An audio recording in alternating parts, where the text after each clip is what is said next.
What's going on, guys? It's K-Dub here with another episode of Crypto Zombie.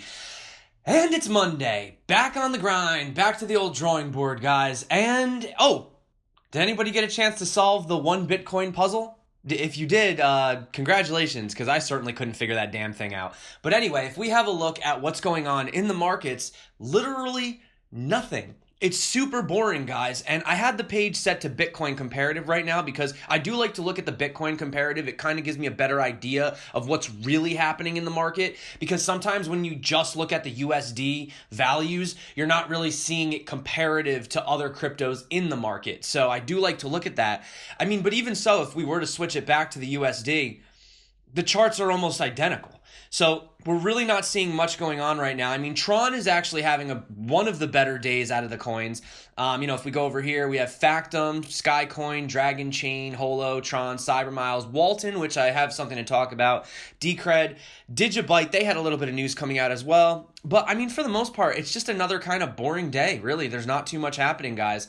It's funny because I saw this infographic, and it was the Wall Street cheat sheet to the psychology of a market cycle. And basically, it just goes anger, depression, rinse and repeat, right? So it kind of got me thinking about what's been going on with the crypto markets recently. Very sideways, actually a little bit of downward movement, right? We're still stuck in this freaking channel trying to break out between 250 and 500 billion. I think once we break that 500 billion or that 10K Bitcoin, that's what I've been saying for weeks now, guys. I think that's going to really be the psychological catalyst to push us a lot higher as we're going forward in this. But as far as people losing interest in the space and stuff like that, I wouldn't say that whatsoever.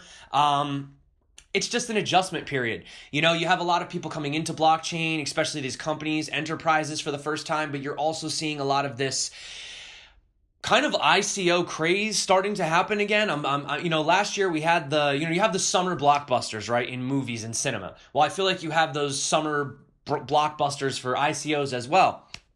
And the term ICO, I think, is starting to get somewhat of a bad name. You know, it's been associated with a lot of like scams and this and that. I think like you really have to look at these projects as startups. So I think there's a little bit of confusion. There's a lot of money being shifted right now. There's a lot of people putting their money into ICOs, pulling out of projects that are higher. You know, the guy on CNBC the other day, he was even saying that, you know, people are just simply moving from Bitcoin to Ethereum just because logically they're like, oh, well, it's half the cap, so, you know, I can make more money in Ethereum. So we have seen it be very money-driven, but we do know that that's how crypto is anyway. But getting off that whole gloom and doom to negative topic, okay, the markets are boring right now, guys. So, but it's funny because yesterday, as soon as I said that, everything, like Bitcoin went from like 81 to 85, so... You know, I don't know. As soon as I put this video out, something crazy could probably happen to the market. But I did want to talk about the CEO of Yelp. He was on 60 Minutes last night, and there was a shot of them, and they were actually using the Brave browser, which is kind of cool if you see the logo right here. I should start using the Brave browser. I don't know why I don't. I just got so comfortable with the Chrome, but I really should, you know, start supporting. If you're going to talk about it, you might as well get involved and do it, right? So I also wanted to talk about this. So they had this Bitcoin is more than a bubble and is here to stay. It was a debate. Basically, you had for the motion and against the motion. So you have Patrick Byrne and Tim Draper, so founder of Overstock, and you guys obviously know who Tim Draper is. And then against the motion, we had Eric Posner, law professor, and Jillian Tett, U.S. managing editor. I'm not really too familiar with those guys. So this was the thing that was crazy. So down here, they had before the results and afterwards. I didn't look at the breakdown right here, actually. But so basically, before the debate, you had 39% for the motion. And then you had only 38% after. And then a lot of people are saying that apparently they didn't do too well as far as promoting it. Actually, I'm going to vote for the motion. Yes, I'm sure. I got to add my email and stuff. Well, okay, never mind. But anyway, but a lot of people were saying that they really wish that they had somebody a little better on instead of like, Tim Draper. Somebody down here, you had BTC Kyle saying, basically a lot of people had a lot of negative things to say about this. One of my favorite comments though was they really screwed up by not getting Andreas Antonopoulos in it. I think that he would have been a really excellent debater for pro Bitcoin. So, I mean, if you guys want, you can head over there. You can vote I guess you got to enter your email and stuff, which I don't feel like doing right now, but that was that debate that basically happened.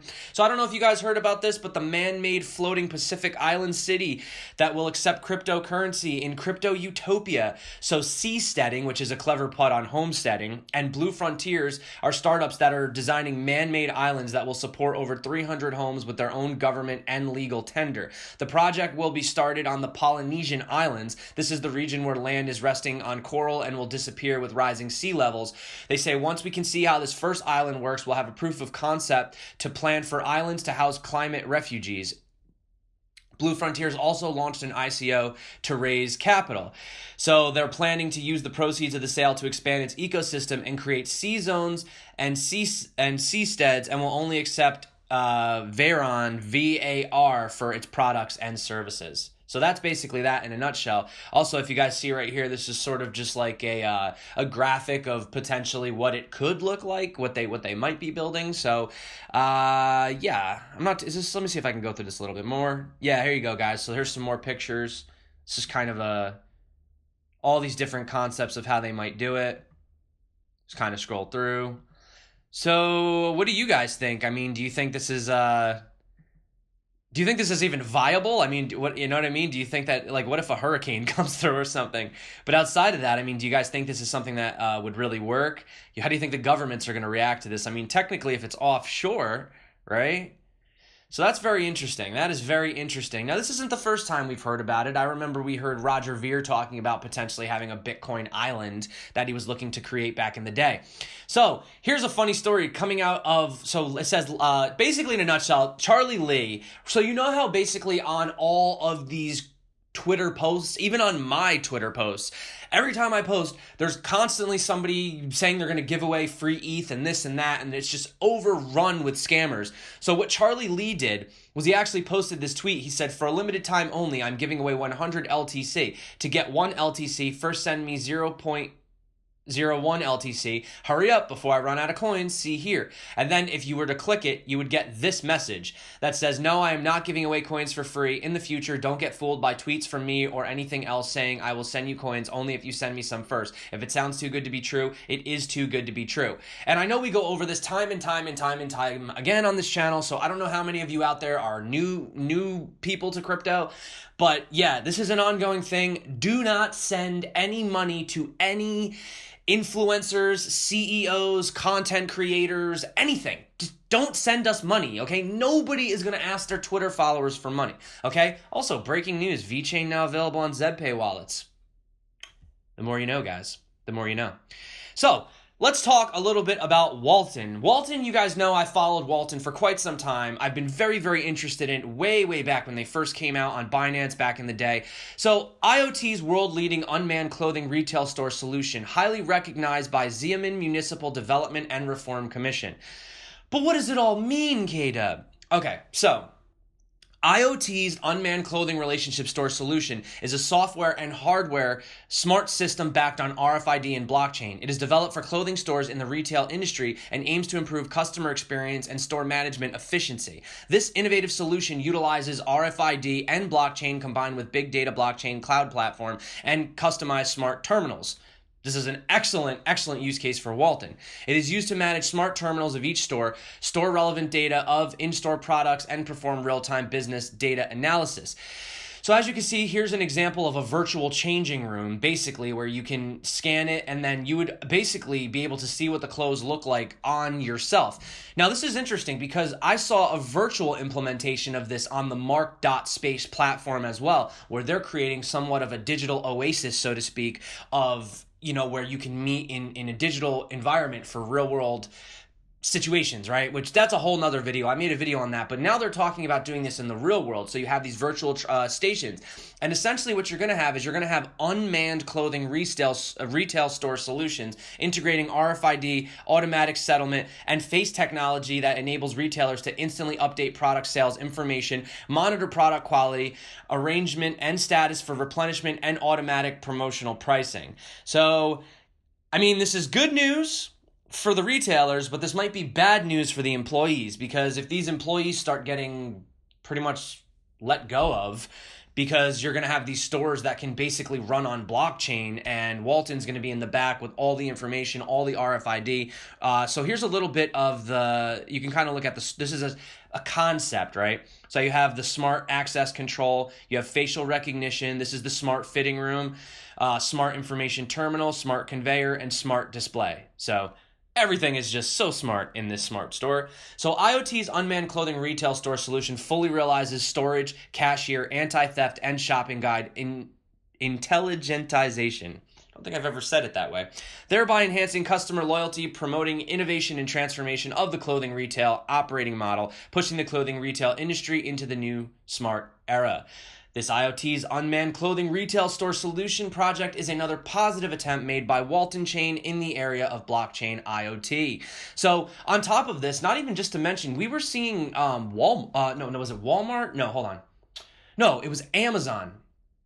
Amazon was actually talking about how, so they do have these physical stores, but where you can actually have stores that are basically like unmanned, right? Like nobody works there. There's no employees. And you would go in there and you'd be able to just scan. Everything would be virtual, digital, and potentially on the blockchain. So this is real stuff. This isn't like imaginary. I 100% believe that we are going to see maybe not 100% employee-less stores where just nobody works there, but I can see a lot of this being replaced with this type of technology, because things like this, RFID, even supply chain, logistics, things of that nature, voting, these are all real use cases for blockchain. And that's what I like to see as these use cases moving forward. Speaking of another project, we do also have ELF, and they say that the first exclusive city of ELF City, will open today, 20 Singapore time. So I think that might already be open then for us today. So as of the time I'm making this video, I guess this is already available. So basically they're going to have ELF City in this the Fair.Game. So in ELF exclusive cities, players can use ELF tokens to purchase land, develop lands, build constructions, and do other operations. And basically this is it right here, guys. Wait for it to load. Come on. So here you go. The first blockchain game of simulation business from Fair.Game. As you can see right here, you have ELF. And yeah, so that's basically that. I'm not going to go through this and play all this. If you guys want, if you're interested, I'll drop a link in the description. Maybe you can set up your own ELF world, whatever you guys want to do.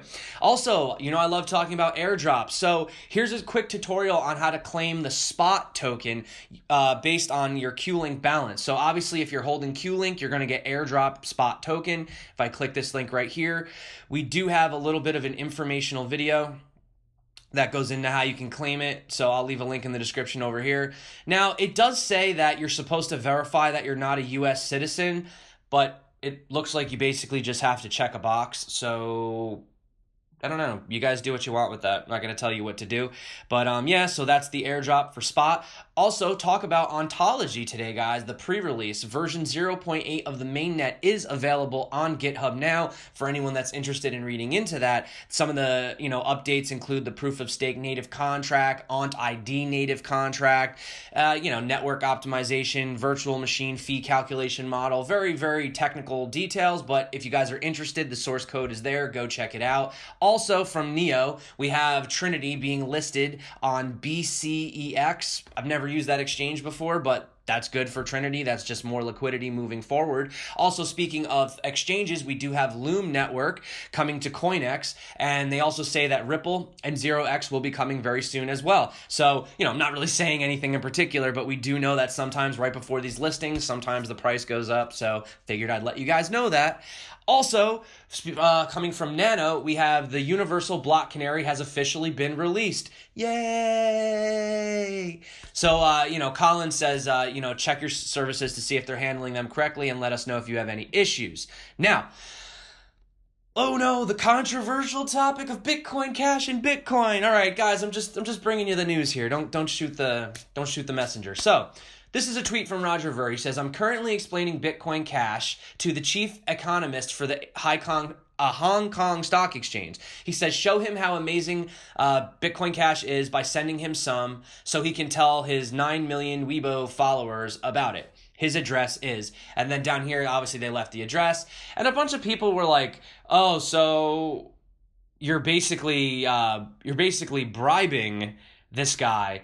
And I mean, let's not jump the gun. I mean, I don't think it was a bribe. Do you really think this guy needs like our donations?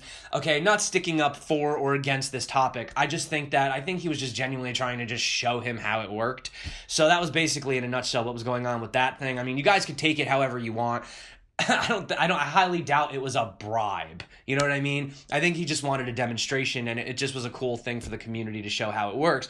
But the one thing that people have been talking about with Bitcoin Cash, so you know that Bitcoin Cash originally forked off of Bitcoin. For those of you that weren't around, it was a really scary time right before the fork. The market took like a 50% crash. Everyone was freaking out.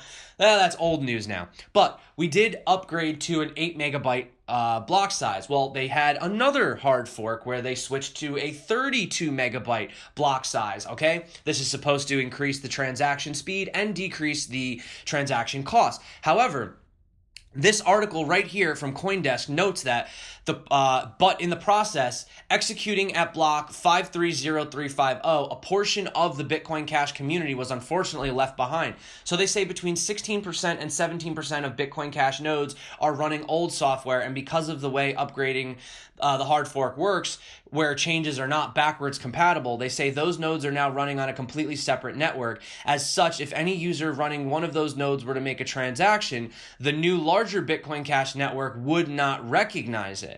So I guess the whole point of this is that's really not cool, but then at the same time, why is nobody really concerned about it? It doesn't seem like anyone's talking about it. So, you know, their argument is, imagine if 20% of the Bitcoin nodes failed. I mean, what would that do, right? So it's what basically they're trying to say is, why is it kind of like being swept under the carpet for Bitcoin Cash, but at the same time, you know, if this was on Bitcoin, it would be a bigger deal. So that was basically all they were trying to point out with that. That is unfortunate. Yeah, 32 megabyte blocks though. That's I would say that's a pretty good amount of space now, right? I mean, considering. Are we even filling anything close to that? I don't know. So, but getting on to adoption, I did want to talk about, so you have the Center for Innovative Finance of the Faculty of Business and the Economics of University of Basel partnered with Proxius, an award-winning Swiss fintech startup. The partnership has been established to create course completion certificates registered on Ethereum. This makes the CIF the first institution in Switzerland to use blockchain to secure their academic credentials from fraud. Can I just say thank you so much, somebody finally did this. Guys, you know I still don't have my college diploma. I know you're gonna laugh, but the day I graduated, I just never went back, and I never went to my graduation ceremony. Like, my dad still doesn't think that I actually graduated from college. I was just so fed up with it on the day that I graduated that I literally just walked out and just never went back again. And like, I don't have my diploma, and it would be really cool to like prove that, you know, I have these credentials on the blockchain and I've completed courses. So kind of a funny personal story, but there you go. That's another perfect example of real world use cases. Yeah, there you go. Documents on the blockchain, diplomas, certificates, verification, health records, things of that nature, guys. So those are all real applications as well. Also, I wanted to kind of, on my channel, I like to really promote that you guys also do your own due diligence. You know, don't just always come to a channel like mine or a channel like any of these other YouTube channels or whatever media outlets you go to. You know, you go to Cointelegraph, CoinDesk, the Merkle. There's so many places. There's Twitter.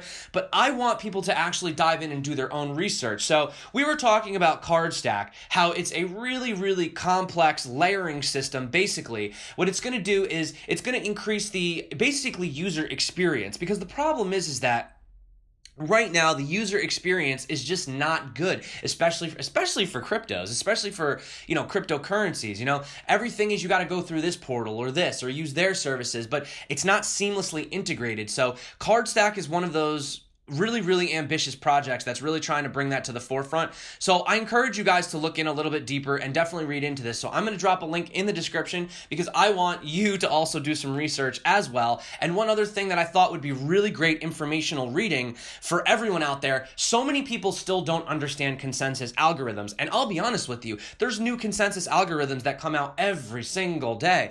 You know, proof of, you know, history, proof of authority, proof of obviously work, and and delegated proof of stake, and then you have Byzantine fault tolerance, you have loop fault tolerance, right? There's so many. So I wanted to give an opportunity for you guys, if you're new, if you haven't really had an opportunity, you didn't really know where to look. Here's a really great article from Unblock, okay, by Stefan Stankovic, and he put this out, and he goes into all these different models, okay? He explains how everything, forks, validation, obviously you have everything, POS, resistance, 51% attacks. They talk about Byzantine fault tolerance. Here you go, delegated. This is exactly like Neo, nodes, algor. Guys, so much.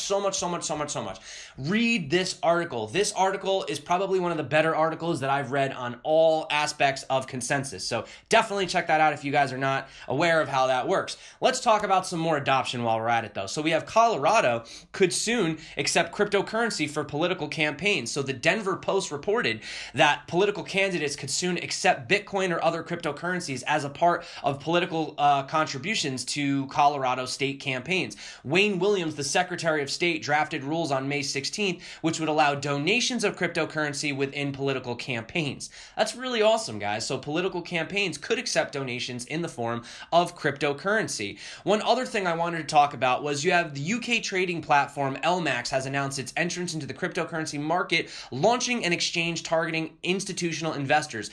LMAX, which has offered fiat currency trading since its inception in 2010, plans to cement the legitimacy of the cryptocurrency arena as institutional interest continues to grow. CEO David Mercer says the rise of institutional trading of cryptocurrencies will be a game changer for the industry. See, I told you guys, it's not like people are forgetting about crypto. Just because consensus didn't explode the price, it doesn't mean that it's time to just throw in the towel and give up. A lot of people are still very, very interested in this space, guys.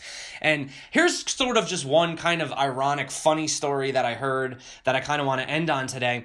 So you have Chris Lee.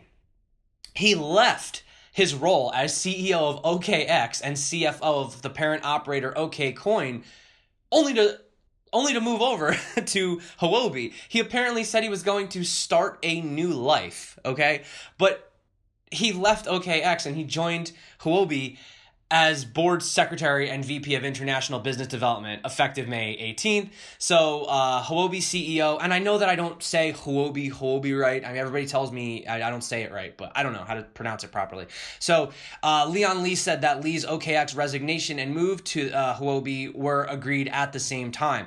OKX's new surge to the top last week drew some skepticism from crypto commentators in light of the fact that OKCoin was embroiled in a scandal over allegedly faking its trading volume back in 2015. Oh, crypto, it just never a dull day, right, guys? So, also, I just wanted to say, for anyone that's interested, I will be attending the Blockchain Northwest, basically the summit, Greater Seattle, June 18th. This will be on June 5th at the Seattle Waterfront Bell Harbor Convention. If there's anyone in that area that's around, it's actually funny because I just recently spoke to them and they just, got me on board on the site, but they didn't, I didn't give them a headshot or anything like that. So you have all these professional pictures of people and then you just have my crypto zombie square. I definitely have to send them a better picture, guys. I'm so sorry. That looks so not professional, but I will be attending it. That's the thing with me. Crypto moves so fast and there's always so much going on. I didn't think that I needed to take time to get a headshot done, I went to Consensus and I didn't have any business cards. I'm the most unorganized crypto personality ever. But hey, I'm here every day, guys, and I'm here for you, and I'm on this channel because I love you guys. So that being said, I want to say thank you so much for coming back to my channel. Everyone that's been liking, subscribing, and commenting, you guys are freaking amazing. It's Monday, back to work. We got to do what we got to do. Crypto's not really doing too much right now, so just chill, have a good day, guys. No stress, And that being said, my name is K-Dub. This is Crypto Zombie. Until next time, stay crypto and peace out.